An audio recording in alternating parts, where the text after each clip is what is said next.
Pernah kepikiran nggak sih kenapa Indonesia itu bisa kaya banget budayanya? Nah, hari ini kita akan coba bongkar sama-sama apa sih rahasia di balik salah satu negara dengan keragaman budaya paling luar biasa di dunia. Coba deh kita mulai dari angka ini, 1.300 lebih. Yap, itu jumlah suku bangsa yang ada di Indonesia, menurut data sensus. Angka yang luar biasa besar kan? Ini artinya ada ribuan cara hidup yang berbeda-beda dalam satu negara. Dan itu baru sukunya. Kalau kita ngomongin bahasa, angkanya juga nggak kalah gila. Lebih dari 1.100 bahasa daerah yang masih aktif digunakan, dari Sabang sampai Merauke. Itu seperti ada 1.000 dunia yang berkomunikasi dengan caranya masing-masing. Nah, dari sini kan muncul pertanyaan besar ya. Gimana ceritanya mosek budaya yang serumit ini bisa terbentuk? Kekuatan apa sih yang sebenarnya membentuk Indonesia jadi seperti ini? Oke, untuk bisa jawab itu, kita perlu mundur sedikit dan samain persepsi dulu. Sebenarnya apa sih yang kita maksud dengan budaya itu? Gini, budaya itu bukan cuma soal tarian atau upacara adat ya, jauh lebih dalam dari itu. Anggap aja budaya itu kayak sistem operasi atau software buat sebuah kelompok masyarakat. Isinya adalah panduan lengkap tentang cara hidup, cara berpikir, dan cara berinteraksi yang diwariskan turun-temurun. Ternyata, kunci utama buat mecahin teka-teki ini bukan soal sejarah kerajaan loh, tapi sesuatu yang lebih dasar lagi. Kondisi geografisnya. Yap, ada 3 faktor geografis utama yang jadi arsitek di balik semua keragaman ini. Yuk kita bedah satu-satu, gimana caranya daratan dan lautan di Nusantara ini bisa jadi pematung ribuan kebudayaan yang beda-beda? Faktor pertama, dan ini yang paling kelihatan dampaknya, adalah isolasi geografis.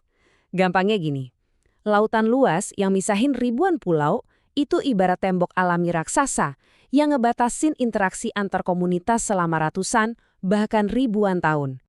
Coba bayangin, kita punya lebih dari 17.000 pulau. Zaman dulu teknologi pelayaran kan masih terbatas banget ya. Jadi ya setiap pulau atau bahkan lembah yang terisolasi itu jadi semacam laboratorium budaya.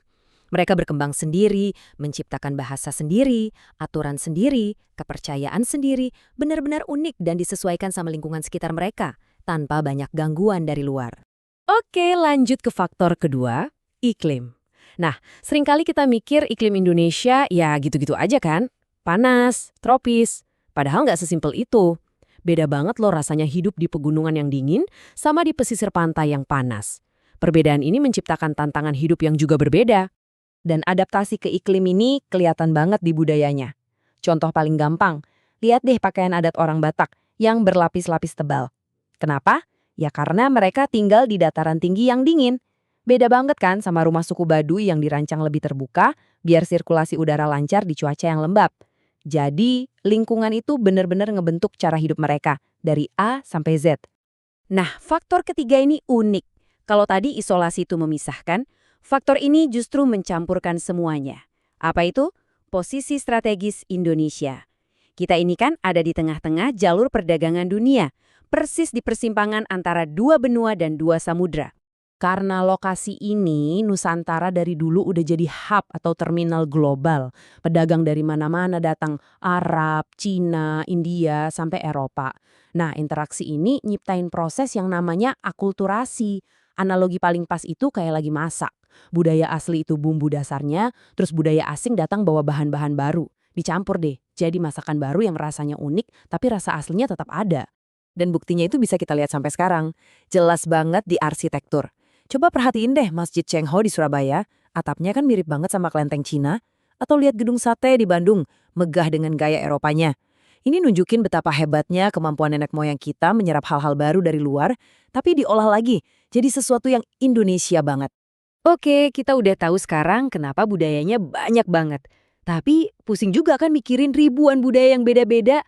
Ada nggak sih cara biar kita bisa lihat gambaran besarnya, semacam kerangka gitu? Ternyata ada. Jadi ada seorang antropolog namanya Clyde Kluckhohn yang punya ide brilian. Dia bilang, sekaya dan sebeda apapun budaya di dunia, semuanya itu dibangun dari blok-blok dasar yang sama. Dan inilah ketujuh blok universal itu. Setiap masyarakat, dimanapun itu, pasti punya ketujuh hal ini. Mereka punya bahasa, mereka punya sistem pengetahuan, cara mereka mengatur masyarakat, teknologi yang mereka pakai, sistem ekonomi, sistem kepercayaan atau religi, dan tentunya kesenian. Nah, keragaman Indonesia yang luar biasa itu diekspresikan di setiap elemen ini, bukan cuma di keseniannya aja. Jadi, setelah kita tahu semua ini, jelas ya kalau keragaman budaya ini bukan cuma sekedar fakta unik buat trivia atau postingan di media sosial. Ini adalah warisan yang hidup, yang mendarah daging, dan ngebentuk cara kita jadi orang Indonesia sampai detik ini. Dan inilah poin utamanya. Semua keberagaman ini tuh, ya harta karun nasional kita.